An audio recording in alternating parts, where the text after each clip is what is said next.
د بلخ ولایت د احصایې او معلوماتو رئیس خپلو مسؤلیتونو ته په اشارې وویل چې د هیواد د احصایې او معلوماتو د ملي ادارې د لارښوونو پر بنسټ له دې وروسته دوی مکلف دي چې د خلکو د ټولنیزو ستونزو د حل لپاره په خپله اقدام وکړي. د هغه په وینا چې په پیژندپاڼو کې د نوم اصلاح، د تخلص اضافه کول او بدلولو په موخه نور خلک اړ نه دي چې مرکز ته مراجعه وکړي. موږ ته د رهبرۍ په اساس باندې ولایاتو ته لغوه د تذکرې، اصلاح د نوم، اصلاح د عمر، درج د تخلص یا حذف د تخلص او دا رقم املایي اشتباهات. دغو کې بعضې اوقاتو کې مثال بعضې صورتو کې موږ کولی سو چې دغه شی اصلاح کړو، بعضې صورتو کې چې امکان ونه لري بیا به کابل ته استو.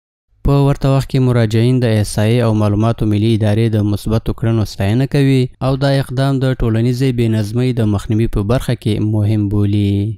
موږ ډېر خوشحاله یاستو ځکه چې دا دماغ خپله تذکره برای فعلا همداسې اصلاحي نام غواړي. زه ولې زه راجع کولم هلته اوس انشاءالله چې امکان لري همدلته دا مشکل د موږ حل سي. له اسلامی امارات موږ ډیر راضی هستیم او خوشحال هستیم. مشکلاتی که در اینجا انجام میشه بیش از اینکه مسلمان ها برادرای ما در کابل برای در جای دیگه سرگردان شوند، اینجا بیاید که در اینجا حکم شود عرضه ما و مشکلات ما، تذکره برقی و تذکره کاغذی ها که مشکلی داره اینها در اینجا احکام شود یا حل شود. برای کل ما مسلمان ها برادران کار خوب است، نیک است. د دې اقدام د اسلامي امارات نه موږ ډیر خوشحال یو، ډیر خوښ یو چې ترڅو دلته بعضې مشکلاتونه لکه اصلاح د نوم، اصلاح د سن، نور مشکلاتونه حل سي.